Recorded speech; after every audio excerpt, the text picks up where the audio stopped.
got that snake in 2019, July, on my birthday, July 11. I was turning 33. The year I turned 33. I'm still finding out what that means, that tattoo. More and more, every year. I just wanted to have like a freaky, going through a spiritual awakening, healing buzz. And a girlfriend of mine told me about this Kundalini experience she had, and I thought that sounded cool. I started looking into what it was. Didn't think I could really have one or do it. Looked like years and years and years and years of special types of meditation. I ended up having an accidental one. Anyway, I still am working out the relevance of that. But there are benefits to like living on your own and having a fucking rough spiritual awakening when you're 33 and sort of punched into the subconscious world on your own. And now I spend all my time learning about history, mythology, archaeology, genealogy, astro science, space, galaxy, Earth-related and topics of interest, religion, different religions. I've learned a lot. I've learned about the epic of Gilgamesh, the origins of Christianity, information, mythology and history, and traditions of pre-Christian peoples labelled pagans and heathens.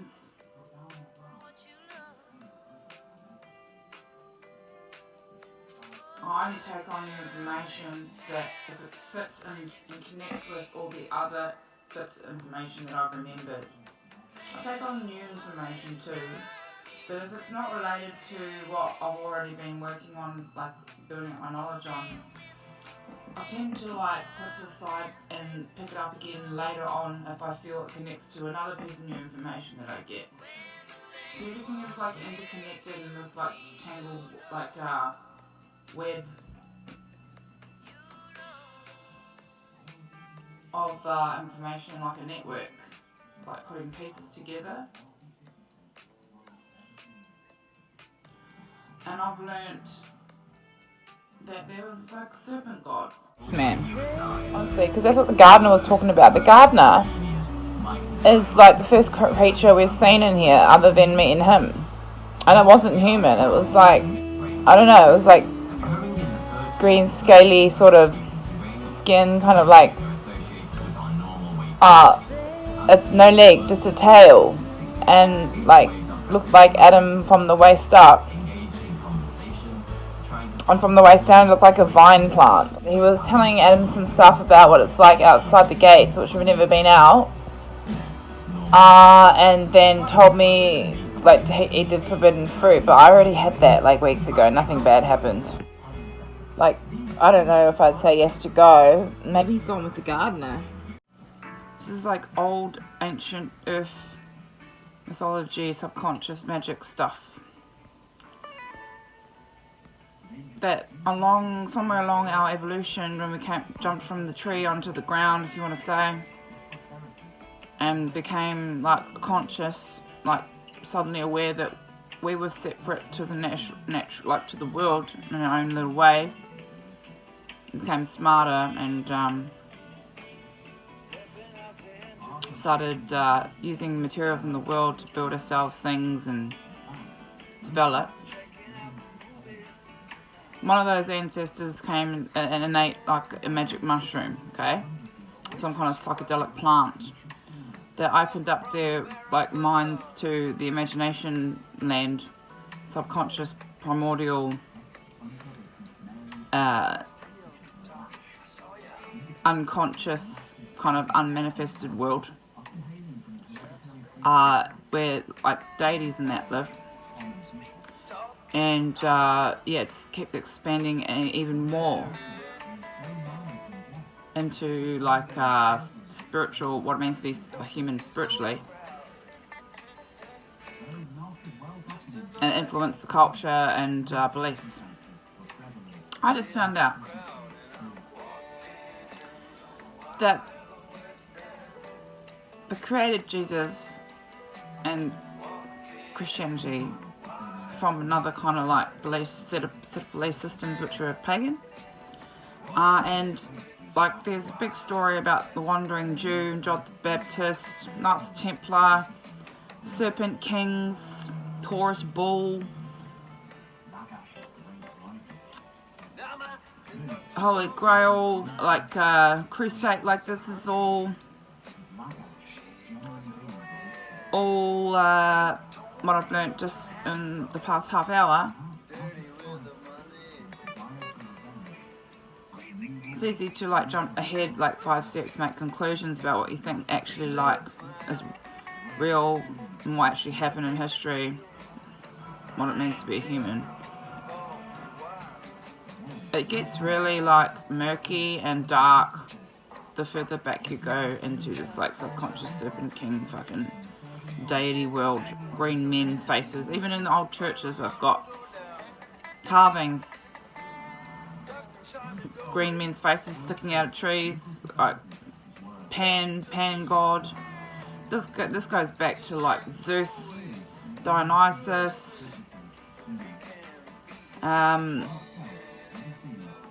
Gilgamesh, like the Sumerian. It's pretty freaky shit, man. Like you start getting and talking about half animal, half human looking shit. You know, it's pretty freaky.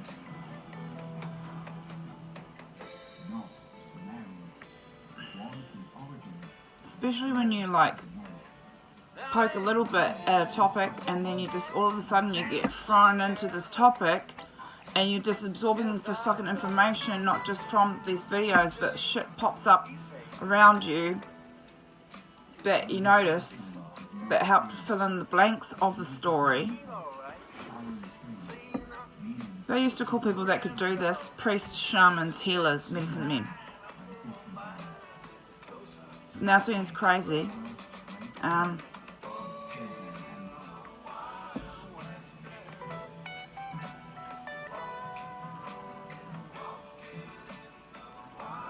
Maybe if you're watching this, you're someone who's like this.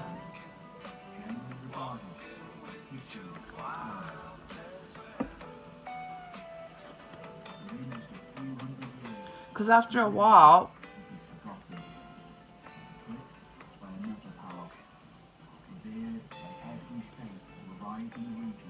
you kind of realise, like, am I on a mission to be like a kind of wisdom keeper, wings of justice, protect the innocent, deliver people from evil, or am I just here to like get retribution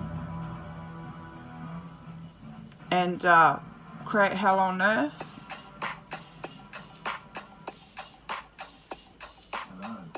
Do I even get the right to have that choice? Is it a double-edged sword, this kind of like forced spiritual initiation mission for humans buzz? Because I don't think like it's for no reason. Like coming across all this kind of deep, dark human information that most humans don't think about, shouldn't think about, really. It's not for everybody. You know, like the Hermes fucking Hermetic principles, and we're talking shit that like the old orders, Freemasons, Knights Templar, all these like hidden sects, SECTS,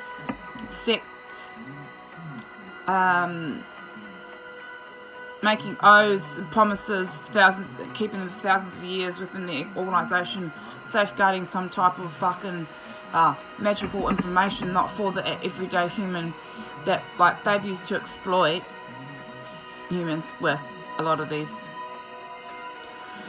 But there was a purpose to them because they were so heavily Christianized and literal, like using symbology and metaphorical stories from these times when there was like half serpent gods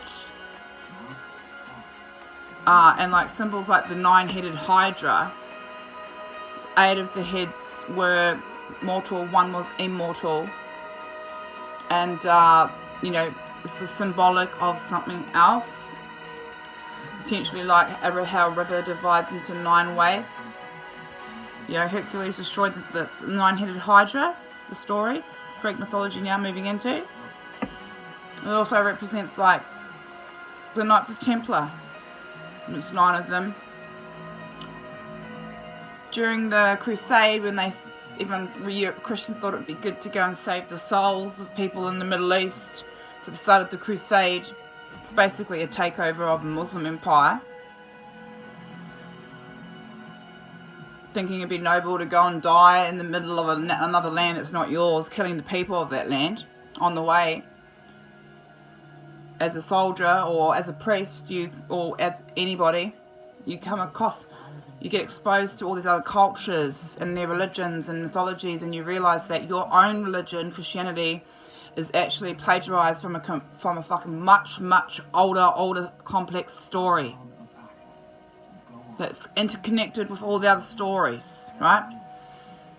And you fucking understand, you probably go on a spiritual fucking journey, realise that this is really important information, but it's actually heresy. You and your mates could fucking die, get killed if you talk about this sort of thing, right? So that's how evil, like the Christianity buzz and the priests of the Christian church were, deliberately withholding truth of our story and plagiarising it and turning it into this literal dogma,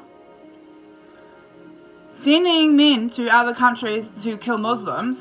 This has been still happening too, by the way. They are still going to the Middle East and making excuses to fucking stay there. What the fuck have they been doing in Iraq for 20 years? Birthplace of the mythological, subconscious, magical history where the stories came from. Artifacts, things like this. There's a lot of artifacts in history with, there should be more evidence of this. Where are they? My only interpretation is that they've been taken by the ones that know they want to safeguard and protect evidence of that other world. It's our birthright. Telling you, man, Moses, Jesus, John the Baptist, all of them being ripped off other hectic characters in our history, mythology, story.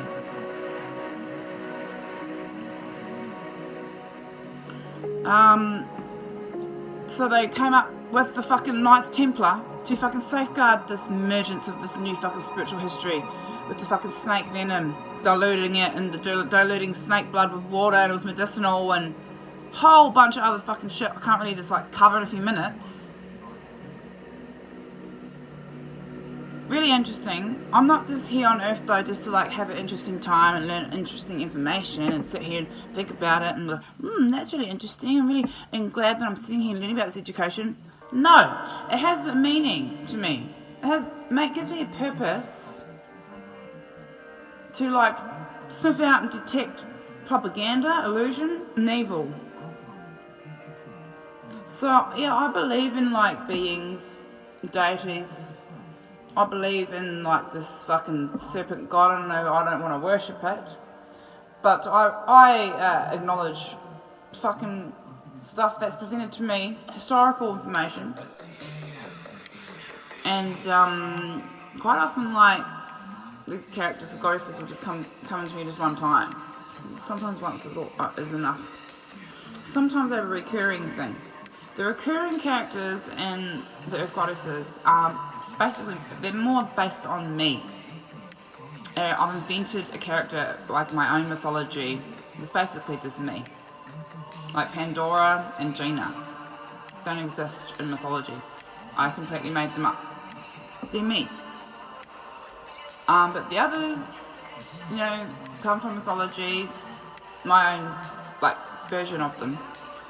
Totally not historically accurate most of the time, but more the point is they steer, like, the storyline.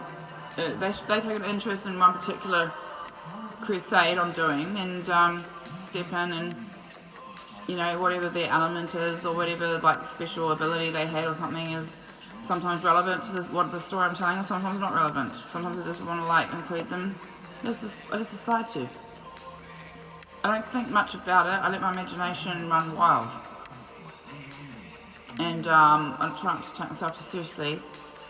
Try not to get too preachy in the Earth Goddess videos. It's not really what it's about. It's not really about too much, like, sharing information and history. It's more just about them fighting evil, really, and taking the audience along on a ride of what that is like when you're basically a modern day woman in their 30s. I found out that at the age of 30, if you haven't started going on your fucking quest buzz of, like, what is life about, what am I doing here, what's my place in the world, where do we come from, what's the meaning of everything, if you don't ask yourself these questions in your 30s, the rest of your life is going to be just unawake, shut down, ignorant, conformist, and like the rest of the status quo. You're never going to grow mentally, emotionally, physically, spiritually. Physically, maybe if you go to the gym and stuff like that, but you aren't going to grow as a human if you don't go through this fucking scary, deep, inward, mind, soul-searching buzz. This is what your 30s are about. I'm now 35. I've been in it for like 5 years. So can't program human. I guess I just need to make my videos more eye-catching and funnier and entertaining and subliminal for, like, people to get it. I think the point for me is that, like, people get entertained, people get it, and apply it how they want to apply it.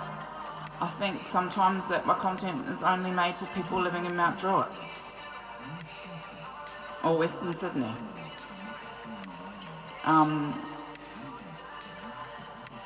There's a lot of things my content is about. There's many reasons to watch it. It has many purposes, but one clear effort, goal, which is releasing all of this stuff I have been accumulating on this education buzz into human deep psychology, imagination, subconscious magic land. I'm like that wandering person shedding its skin, going or rolling along in life, bit lost but soul searching at the same time, and either want to share it or want to use it, apply it to being like a better human.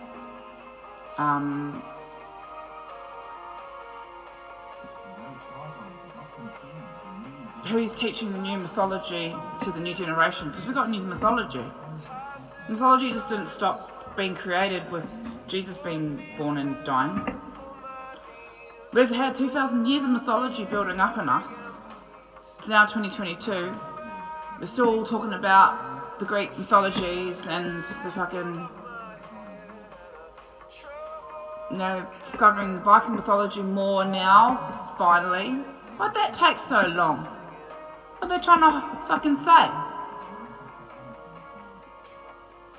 Viking to me is just a word for pagan living back then before they got fucking taken over by Christianity. And even pagan word itself is an insult to pagans because it's a labelling of someone who just wasn't Christian.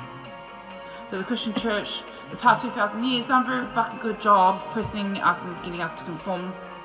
Now it's dissipating and people waking up to themselves, but the problem is we've lost the taste of spirituality now. We want something a bit different because, you know, spirituality is meant mainly for crazy people, you know, who don't really believe anything that's real. So this is a big tragedy for me to deal with, and this is why a lot of the reason I do my videos, because we still need to have somebody in touch with this world. Like actual, genuinely, being shown it and pulled into it, sucked into it, man. You know?